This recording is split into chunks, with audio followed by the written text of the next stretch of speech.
What's up, Titans fans, and welcome to another episode of Titans Global Podcast. I am your host, Maximus Titan Fan, and with me, as always, is my good buddy Link. What's up, bro? What's going on? Good to be here. Finally have a new game to talk about. We don't have to focus on the train wreck that was last week's loss. Oh my God, So yeah. yeah, stuff to look forward to. Obviously, that's going to bleed a little bit into the conversation today. But as always, make sure to like, subscribe, comment. Most importantly, comment. We want to hear your guys' thoughts. Still a lot of people angry about last week, rightfully so. So hop in the chat, tell us what you think, and ready to talk about some Jets, JETS. Absolutely. And if you're tuning into us for the first time, we would love you to go check out our YouTube channel. That's where we want you to watch us, like us, subscribe to us. That would be awesome because that's our main goal, is to build our subscription there. But hey, you can watch us anywhere else, Facebook, Twitter. We don't really mind. Get on here, talk with us. Yeah, let us know what you guys think. We want score predictions. We want bold predictions. We want it all because we're going to talk about it all tonight as we review the game, pregame, Jets, Titans. By the way, I did forget this, and my bad, but we are sponsored by Red Zone Production, or excuse me, Red Zone Builders. Red Zone Builders. All your excavation needs. Yeah. All right. So, well, the tailgates are usually in the parking lot, all over the place. Not really hard to find. I'll be honest with you though. The first couple times I went to a Titans game, I was kind of, I guess, trepidatious about just walking up to a group of people. But man, Tennessee people are just really cool. And to be honest, you just kind of mosey around. If you have Titans gear on, people are going to be like, "Hey, come on over. That's right. Have a bite to eat. We got food. We got beer. You need a place to keep your beer? We got coolers." That's literally happened to me before. I've been walking around with, beer in my hand, and they're like, "Here, put it in my cooler, man."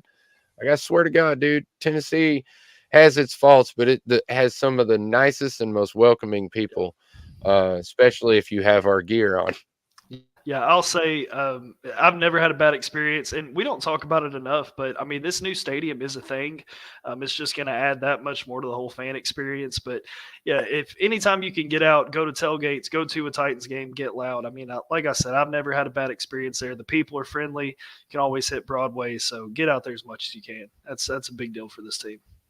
Yeah, man. Plus, just Nashville is just a really fun place to be. Yep. But and that's where the game's happening. First home game, ladies and gentlemen. 1 p.m. if you're on the East Coast. 12 if you're actually at the game. And it's on CBS if you're not at the game. So there you go. The Vegas line has this has the Jets at a 3.5 favorite, Mm-hmm. with the over under at 41 points. Yeah. Personally, I would bet under, but Yep. I think you differ. Yeah, well, I thought it might come in a little higher. I think last week's was 44 and a half. So I was surprised it dropped that much, but I do think that initially I would take the over, but I do think that the weather we're experiencing here in Tennessee is going to have some effect on this game. Even if it's not raining at the game, field's going to be wet. I feel like it's going to be a lot of running by both teams. We'll get into that a little bit later, but yeah, I kind of like the under with the weather situation, but I was a little shocked. I expected it to be 43, 44, but that was a pretty good drop. Yeah, the even like you said, even if it's not raining at game time, the footing's not going to be that great, and wet balls are never fun to handle. So sorry. There you go. Uh, so we're just going to jump right into it and talk about some things. First, we're going to talk about our opponent, the Jets. They got Aaron Rodgers, an aging Aaron Rodgers, I have to add, because a lot of people give him just a lot of credit right off the bat. And as you saw last week, is all right. The one thing that Rodgers does well, though, is he does not get rattled by pressure that much. Exactly. So, I think he completes 65% of his passes last week under pressure, 64 with no pressure. So it doesn't seem to matter to him whether he's got somebody in his face or not. He's going to make the pass unless they're hitting him or interrupting the throw lane. So I think that's going to be a real big important factor on facing Aaron Rodgers this week. Yeah, absolutely. I still think he's got a lot left in the tank. Personally, I know that the attitude and the personality is a little dividing for some people, but as a football player, he's nothing to just write off. Definitely lost some of the mobility that he's had over the last few years. That's going to be a big part of Sunday's game, I feel like, and just like we talked about with the wet field, so hard to get your footing already, and arguably he's playing on a pretty bum ankle right now. So, it is what it is, but still an accurate passer. Like you said, he preaches relaxation, and he gets it done. So definitely a big one. I feel like they ran into a little bit of a buzzsaw with San Francisco, just a really good team in the NFL right now. So I don't know that the team that we saw in the Jets in week 1, I think they're going to tighten it up a little bit, and Titans are going to have to come correct to be able to put some pressure on them. Yeah, I don't doubt that the O-line we're facing this week is a lot more veteran than the O-line we faced last week. So that's something that we're going to have to overcome a little bit of. Although I don't think they're as talented at wide receiver and tight end as the Bears were. So I don't know. Yeah, I would agree. I do think that connection with Lazard is something that's going to have to be watched. L'Jarius Sneed, I feel like he's going to have to stick to him all game because they like to move him around on the line a lot. I think man's going to be the way to go in this one. I mean, it's not as good of a receiving core as they saw in Chicago. I'll say that. I think Chicago had definitely more talent at the receiver position, but Lazard's going to be one to watch. They're going to try to get him open. They're going to try to scheme some things to him. So Sneed's got to be sticky. He's got to be sticky with him on Sunday. Did you hear that L'Jarius Sneed said his performance was terrible? Yeah. And that he was extremely disappointed with his performance on Sunday. By the way, he had 2 receptions for 18 yards on him. He said he expects no catches every Sunday. I'll take it. I like that attitude, man. Absolutely. I mean, to say you played terrible and you got 2 receptions for 18 yards, yeah, I'd be pretty happy with that. But whatever. Well, and that's the kind of players you need. I mean, I feel like Simmons is that way. T'Vondre Sweat seems like he's kind of that way. So you need those guys who, they expect perfection from themselves. I mean, that's how you build a championship program. And L'Jarius Sneed has been a part of a pretty good championship program.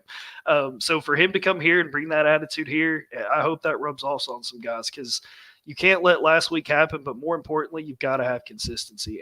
And to strive for a perfect game, you can't get better than that. Yeah, man. Yeah, you can be a gym rat. You can practice like a god, but if it doesn't translate to the field, it doesn't really matter. I mean, we talk about that all the time. Yep. Something else I want to talk about, though, are some comments that were made throughout the week between different players. First one I'd like to talk about is Jermaine Johnson. Couldn't remember the guy's name. Because before this, to be honest, I hadn't heard of him that much. But he made some comments about Will Levis. I've got it up on the screen there. It says basically that he gets a little panicky when things aren't going his way. And I'd love to be the guy that just basically says, "Oh, this is just trash talk. It's nothing to worry about. It's nothing even to think about." But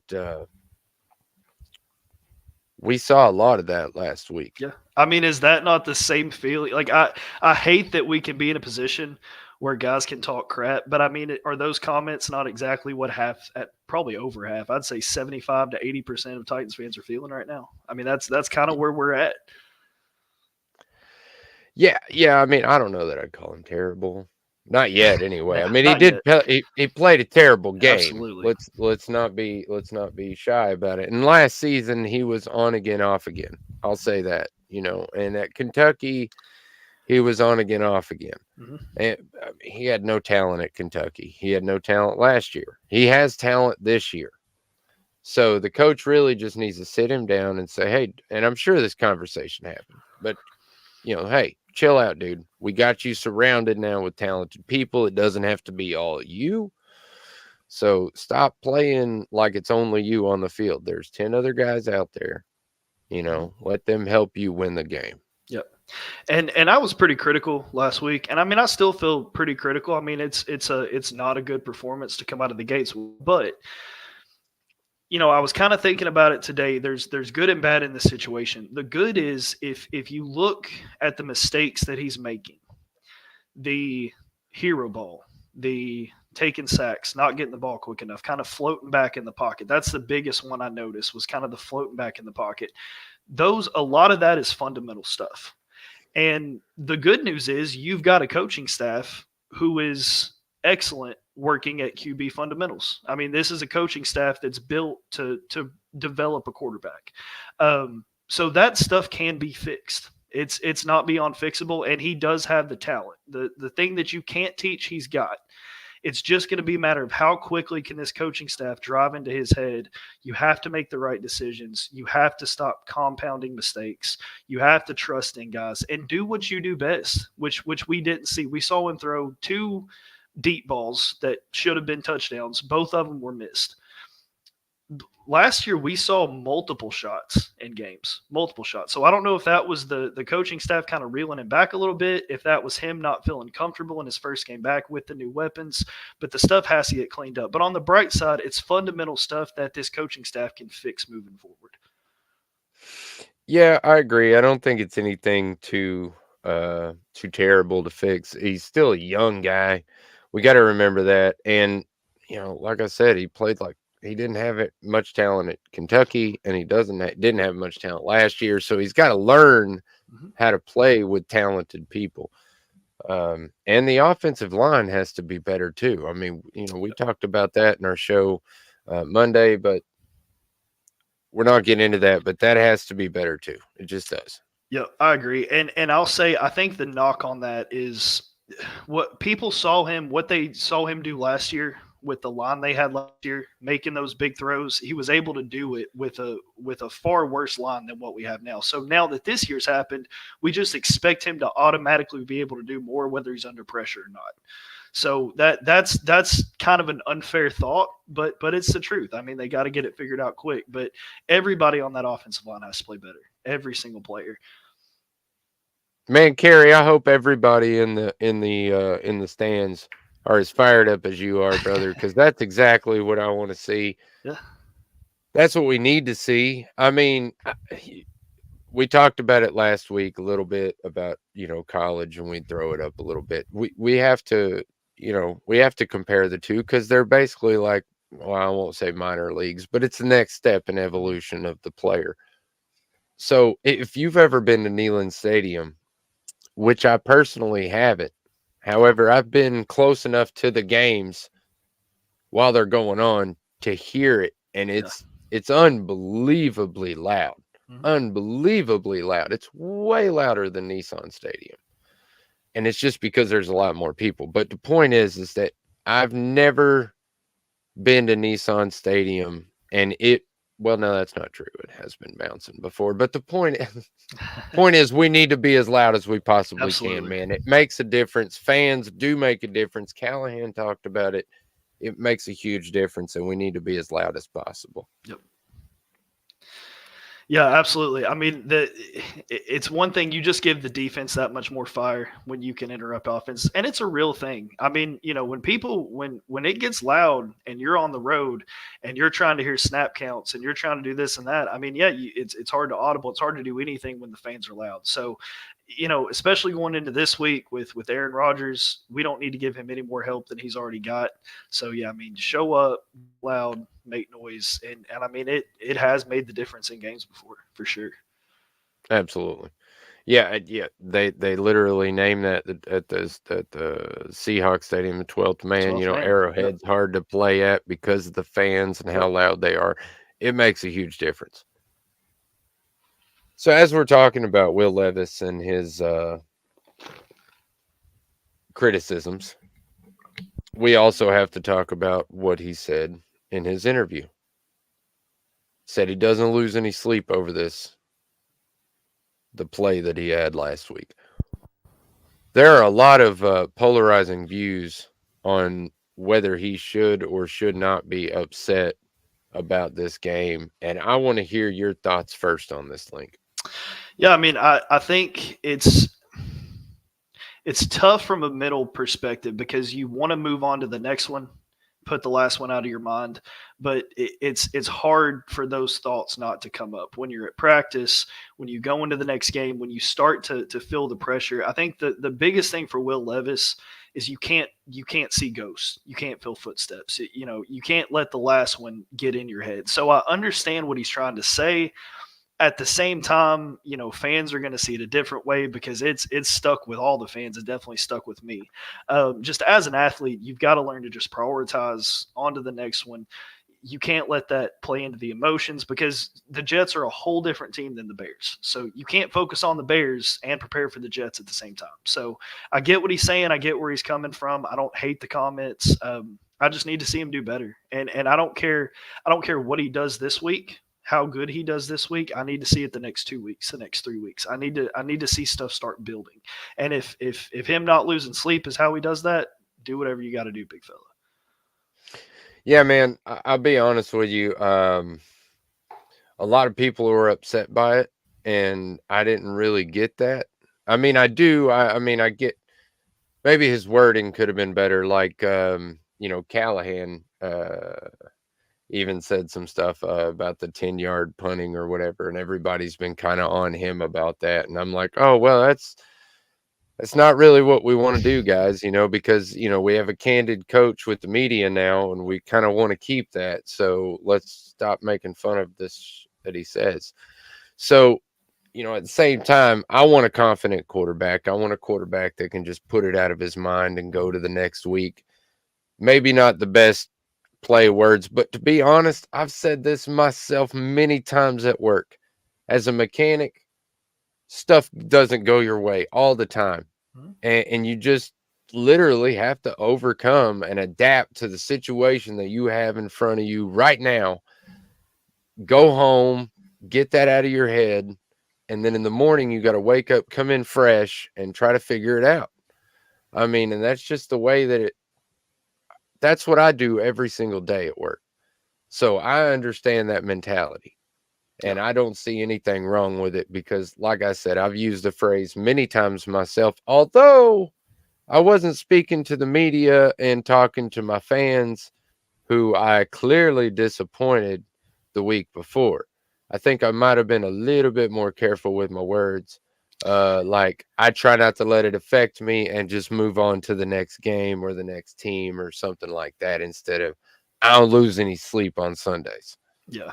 Yeah, and I feel like a lot of that is just trying to, in his mind, what he thinks a leadership should be is I've got these guys to focus on, I've got the next game to focus on, I'm not losing sleep over last week. So I kind of get that perspective from that angle, I guess. But I mean, let's be real. Anybody that thinks he's not upset over that loss is crazy. I mean, he can say he didn't lose sleep. I don't know which day he's talking about, but he definitely lost a little bit of sleep. I mean, oh yeah, dude, he's competitive as heck.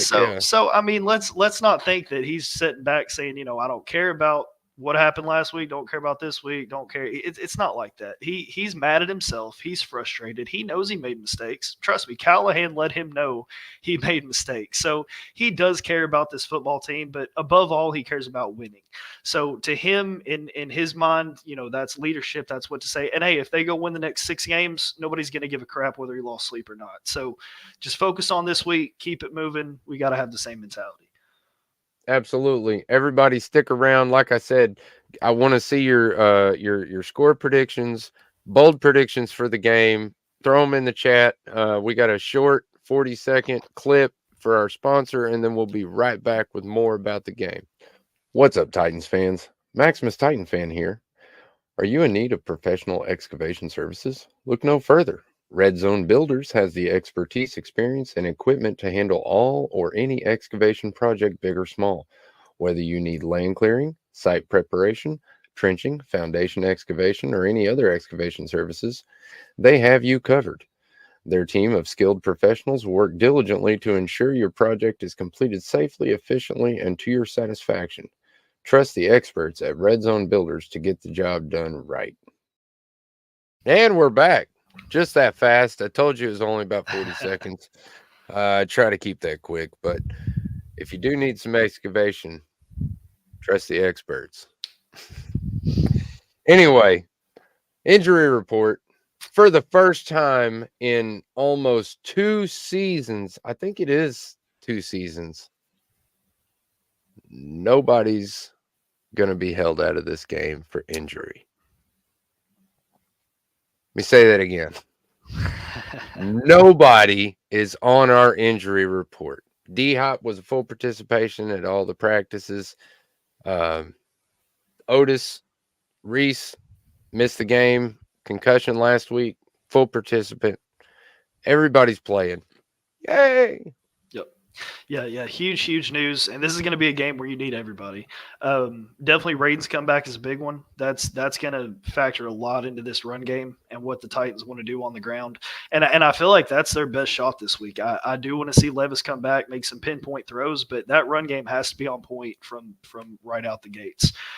You've got to run it down Green Bay. You've got to run it down the Jets' throats. You got to make them pay because they weren't good at stopping the run last week. It shows up on tape. I think they definitely need to pull some guards, get to the outside, and I expect a heavy dose of Tajay Spears. Didn't see him a lot in the last one. Pollard got the bulk of the carries. Callahan said he wants to get him more involved. I expect Spears to out-snap Pollard this week, and I think that's going to be the X factor in this game. Bro, I know we didn't talk about our bold predictions before the show. All right. That's awesome. Yeah.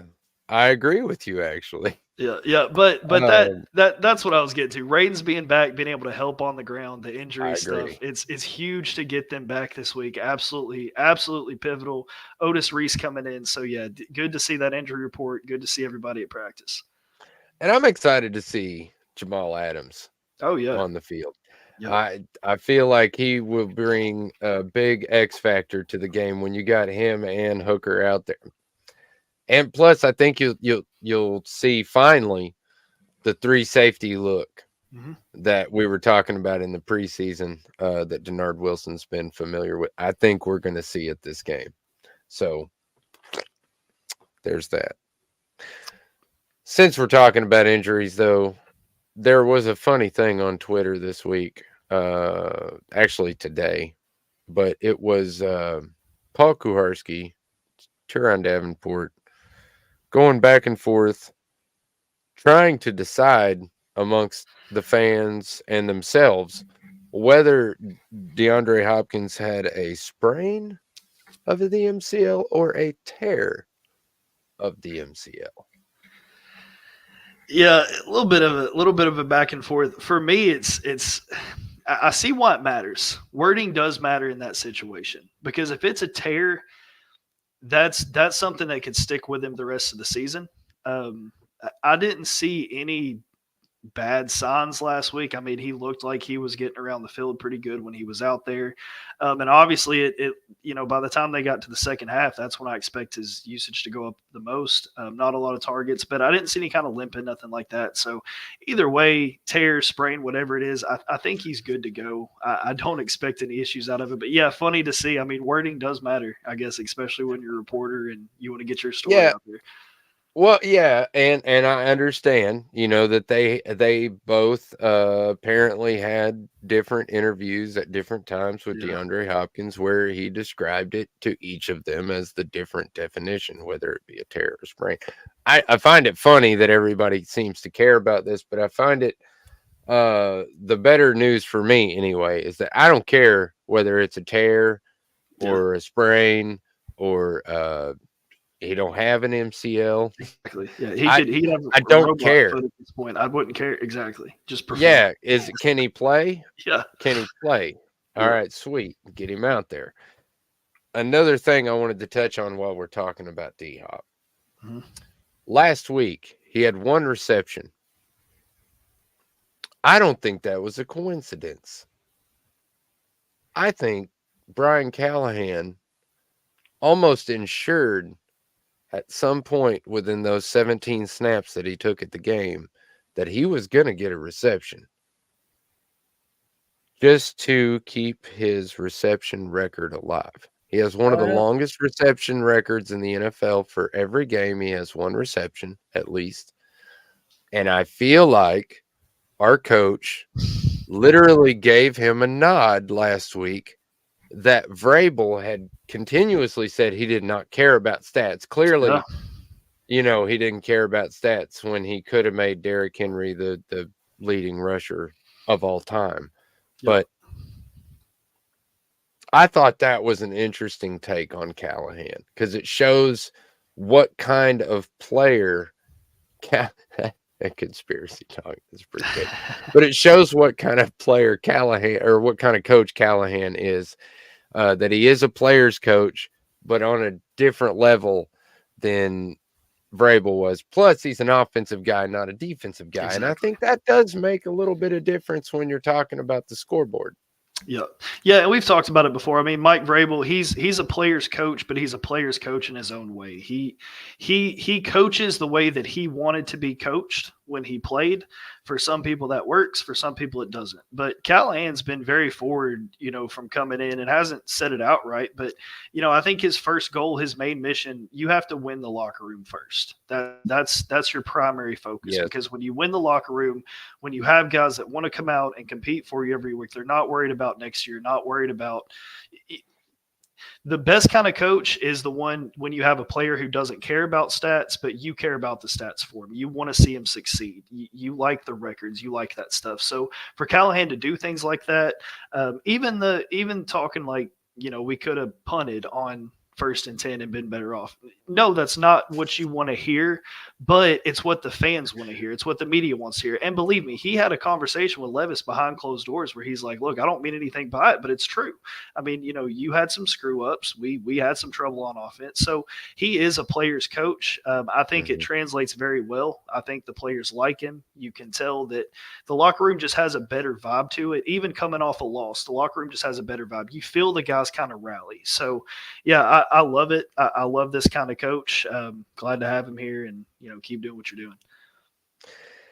Yeah, agreed. I'm really happy with him so far. Yep. Let's see the adjustments that they can make in game because, to be honest, I was a little disappointed in that on the first game. But we'll see how that transfers out through the rest of the season. Bold predictions. There's one already. We want bold predictions. That's what we're looking for. Oh, I want to get on board, but that's tough.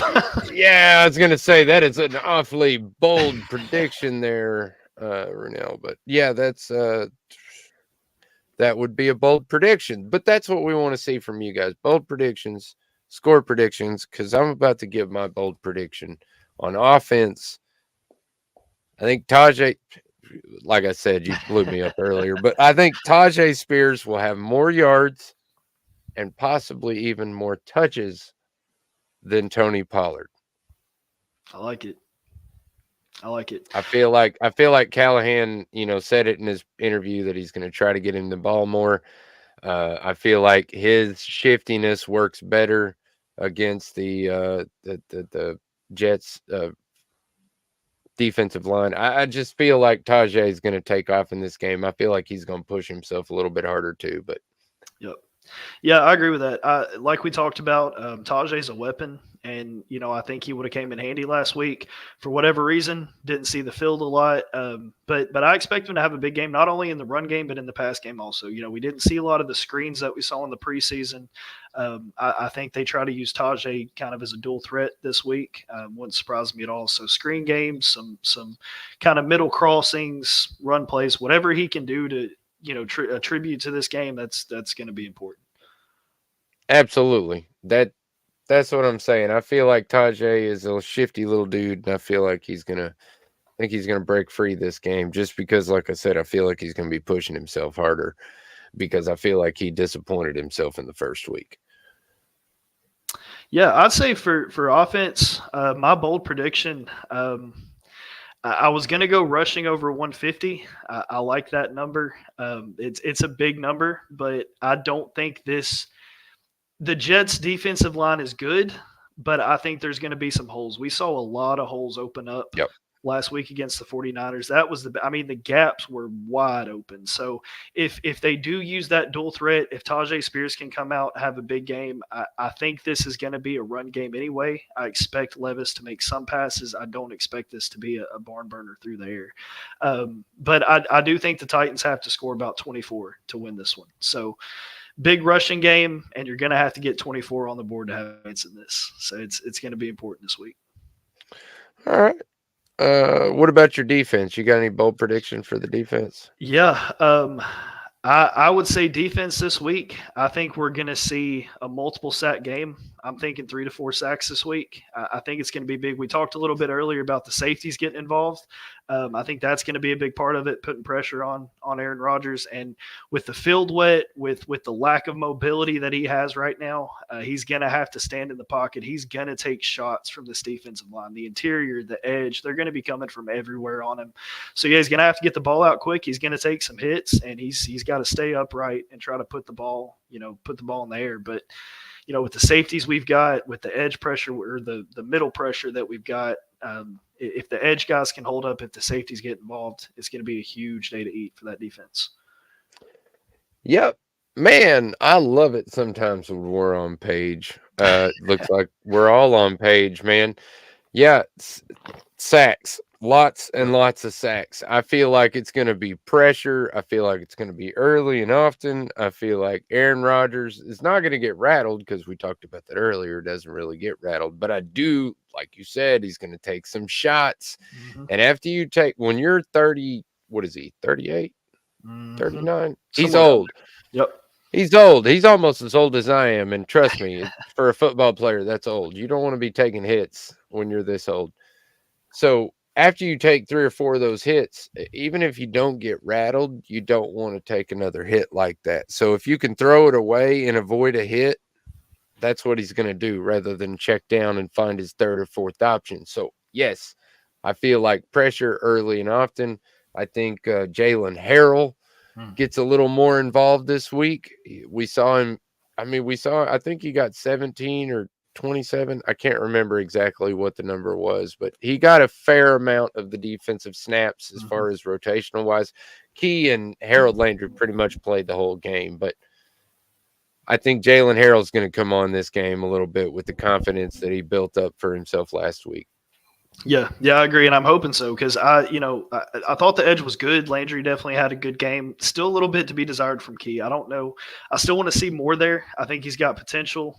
He didn't have a terrible game, but I just need to see a little bit more from him because if you can combine that edge pressure with what you've got in the middle and T'Vondre Sweat, who was the 4th best rookie ranked after last week and kind of the top Titans player according to PFF. So I mean if you can get the middle pressure going, which they have no problem with, and then you get the edges involved, if you get Arden Key and Harold Landry in the backfield, that's when you start to have real success. If you can close off every lane he's got and just kind of collapse on him, that's what I want to see this week. Yeah, and I just want to answer this directly. We talked about this a little bit earlier, but Link tapped on it. But yes, Levis will do better because he will rely more on the talent around him. He doesn't have to do it all himself. You don't have to dive for the ball, take the punishing hits, check down to your running backs. That's what they're for. They take the punishing hits, So yes, I feel like Will Levis does play better this game. Yeah, what I want to say too is let's remember this. This is Callahan's last week was his first time as an actual play caller. So that factors into this. It's a new offense. It's a new play caller. It's a new scheme. It's new receivers. There's a lot of stuff that goes into week 1. And you can only do so much in preseason. It's still limited reps. You have your joint practices. You have your preseason games. This is kind of the time where people, those arguments of, hey, should we play Levis more in the preseason games? That's kind of coming back into talk here because he wasn't sharp coming out. So what I want to see with Callahan this week, just starting out early, I want to see the screen game. I want to see the short crosses. I want to see the quick slants. I want to see simple completions to get him into a rhythm. That's going to be the most important thing. So use your run game, but even in those first 2 drives, even if you don't score touchdowns, even if you're not super successful with it, just get him in a groove, get him in a rhythm, get him some quick completions, give him some confidence, because we can't see an implosion like we saw last week where he's just stacking bad after bad after bad, because no matter what he says and how relaxed he acts like he is, it's in his head right now. It's in his head. You can't be an athlete and it not stick in your head a little bit. So make it easy for him early. Yeah, definitely, man. And move the pocket. If we're having trouble with containment on Yep. the edges, move it around a little bit, you know. Hell, even call him a straight up running back or a quarterback run play. I don't Yep. know. I don't know if that. I don't know if I agree with the statement 100%, but the play calling wasn't great. I didn't enjoy the adjustments that I was seeing, as far as none adjustments that I really saw. I'll say this. One thing I kind of compared it to from last year that I don't like is I don't think the second half was terrible play calling, but I do feel like they were calling plays not to lose versus to win. I don't know if Will Levis, if they just unleashed him after making that mistake, maybe it goes a little bit better. I don't know what it is, but I will say it got a little bit safer. You felt the pressure for Callahan. He wasn't in the back of the book when he was calling plays. He was calling the simple stuff, trying not to lose the game, worried about blowing the lead, and that's what leads to those type of losses. When you're playing not to lose versus playing to win, that's going to cost you more games than not. Yeah, and Nick Holtz talked about it in his interview. I don't know if it was today or yesterday, but he said, we lost on first and second down Mm-hmm. consistently. Yep. And not only that, but we made a lot of mistakes that would put us behind the sticks. Yep. We were consistently trying to get 3rd and 8, Mm-hmm. and that's a huge issue. You cannot go 3rd and 8 15 times a game and expect to get your 3rd downs on a consistent basis. It's just NFL's not designed that way. Well, and So that's when you ask for pressure too, because when you get into those 3rd and long situations, anything over 3rd medium, that invites pressure on the quarterback, and they're gonna blitz him, they're gonna be in his face. Versus if you're on a 3rd and 3, they don't know what you're going to do. They can't load the box. They can't bring a lot of pressure because you may throw over the top. So just staying ahead of the sticks. And that's what I loved about the preseason games, because it looked like a team, when the first offense was in, it looked like a team that was built to just move the sticks. We just keep on rolling, keep on going, the screen passes, the quick stuff. And we just didn't see that. So I don't know if maybe they were trying to hide their hand a little bit last week when they got a lead, but you've got to start early. You got to do the same thing. You got to punch them in the mouth, and then you got to just keep on moving. That's going to be the key to this week. yeah, that's really my motto for the rest of the season is keep your foot on the pedal. Yep. Don't let up for even a minute. It's just like in college. You want to beat them by 70-something points if you can. So here we are. Score predictions. You want to go first, or you want me to go first? Nah, you hit it. Hit it. All right. This one was a rough one for me because I was feeling very, what do you want to say, shy about giving the Titans credit or points based on my own belief of what would happen in the game. And to be honest, because my father-in-law is a huge Green Bay fan, I've watched Aaron Rodgers for a lot of years. And like you said, as much as I don't like his personality, he is one hell of a football player. Absolutely. It's just like Tom Brady. I hate that mother. I hate him so bad. Oh, I hate him. But he is a great football player. Yep. So you got to give it up to him. But I think, personally, I think the Jets score 16 points. 17 points. I don't know why I said 16. And the Titans score 21, barely squeaking out a victory at home. I think it's going to be close. I think it's going to come down to maybe not some last minute theatrics. I think it'll be more like last minute run the clock out kind of play. But I do think it's going to be close. That's why I also take the under. Yeah, I'm not too far off. I do expect a little bit more high scoring. I think the Titans will have to score 24 plus to win this game. I feel like it's with Aaron Rodgers coming off kind of a slow week last week. He's going to come in feeling, like he's got to do something great. I think he's going to let loose. I do. So I think the Titans have to score 24 plus to be in this game. I do think they win. I've got 27-21 Titans. I just think overall it's not the best matchup for the Jets. If Will Levis does come out, if he does get hot, the receivers have the advantage on the secondary. And if we see the holes open up like they did last week for the Jets, I think this run game is going to be a huge part of it. So we'll see what happens. I do think Aaron Rodgers puts some points on the board. I'd give him I'd take 2 touchdowns in this one for Aaron Rodgers. I think he gets in there. But I think the Titans overall, I think they've got the better team, and I think they can beat him if the defense plays lights out like they did last week. All right. I like that. I like this guy's. I like his better. I'll be honest with you, man. If the Titans win 31-17, I'll be dancing in the street.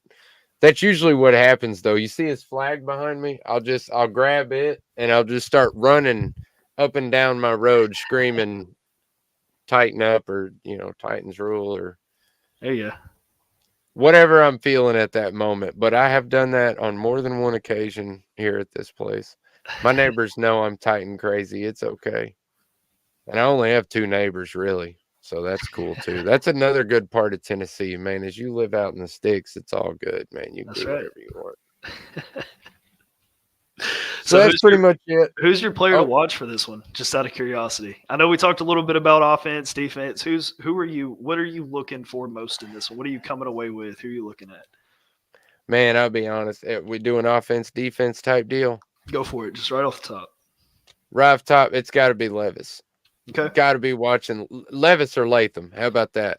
Yep. It's got to be one of those 2 that I've got my eyeball on hard. I want to see Latham have a great game. I want to see him bounce back, and I really want to see Levis have a good game manager, game, field general. I hate people say that's a bad thing because it's really not. But I want that guy right now. Just take the talent you got around you, spread it out, let people see that there's other places to go in Tennessee, and then they'll get to where they can't block it all. They can't defend against everything. So I don't know. I feel like he gets going, we all get going. I like it. Yeah, I'm definitely watching Levis. Even just the simple fact of, hey, it's just got to be better than last week. I do feel like this is a situation where, again, he could win you this game, he could lose you this game. But I'd still say my player to watch this week. I do think it's going to be very, very run heavy to start. I'm watching Tyjae Spears. I think he's going to be, if he has a good game, if he comes out hot, if he can get on the edge, I think he absolutely eats on Sunday. And then my defensive one, I've got 2 guys. I think Jeffrey Simmons, I think he has a big day. T'Vondre Sweat shows that, he's earned some attention. He's definitely a problem in a game. So if they can't triple team Jeff like they were last week, I think he could have a big one. And then Amani Hooker, who just kept showing up last week. I think he can have another big one this week. Going to be super important, like we talked about, with what they do with the safety. So Amani Hooker, Jeffrey Simmons on defense, and then Tyjae Spears on offense. Those are my 3. I like that. Yes, Radens is expected to play Sunday. So, again, I do expect more from the run game. But on defense, yeah, for me, yeah, it's got to be Jeffrey Simmons. I want to see T'Vondre Sweat, and I want to see him show up again. But, Jeff, I feel like they're going to be kind of double teaming Sweat now. Or I feel like at least that's going to be kind of the motion, double team Jeff, double team Sweat. And I think that's going to open up some other people. But Jalen Harrell's another one. I feel like he's going to get a lot more snaps, and I feel like he's going to get more pressures. I feel like he's probably going to eclipse 30 snaps this game. I guess that could have been my bold prediction too. There you go. So I guess that's it, folks. Any final thoughts before we go face the New York Jets? No, I think we've pretty much said it all. It's going to be a big one. It's going to be a big game, big implications. they've got an early bye week. So going into that, you only play 4 games. You've got to put up a good record before that bye week. If they go 1-3, I feel like right now 2-2 is still about the worst you could go and feel successful in that bye week. So 1-3, 0-4, definitely don't want to see that. It's just going to cause that much more mixed emotions from this fan base, from this team. So this is a big one. I mean, every game from now on has implications. So just go get it, tighten up. Yeah. By the way, quick final thought. Mr. Titan's holding his 4th annual event. I will be there. So if anybody wants to come meet me in person or talk some Titans in person, I will be there. It's 1 to 6 Saturday, the Rudder in Hendersonville. So there you go. If you want to come out and hang out, that's cool. I would love it. Come meet me. 27-17. I like that too. Yeah. Okay. Yeah, I can go for all that. There we go. I'll take all that. Yeah. I don't like that idea. See, that's what I'm saying, though. I don't want it to be up to Levis. It's true. As much as I hate to say it, this feels like a game where he could come out and get hot and he could absolutely run away with this thing, or it feels like he could let all of it go to his head. So as much as I hate to say it, I agree with that. I think one way or another, he could win you this game or lose you this game. So we'll see what happens. If we could get a 2-minute drive for the win, touchdown in the back of the end zone, how much better would you feel about it going into next week? I'll say this: I am a lot more nervous going into this game than I was going into last week. That's for sure. I had way more confidence last week than I do this week. So absolutely, but that's what the season's about. We're learning as we go. I mean, if he's going to be the guy, now's the time to do it. Now's the time to do it. That's right. Big game on Sunday. Let's turn up, tighten up, get loud in the stadium for the Titans. Everybody that's going to be at the game, get loud. If you want to come meet me, like I said, come hang out with me, whatever. Until next time, folks, thanks for hanging with us. Tighten up. Peace out.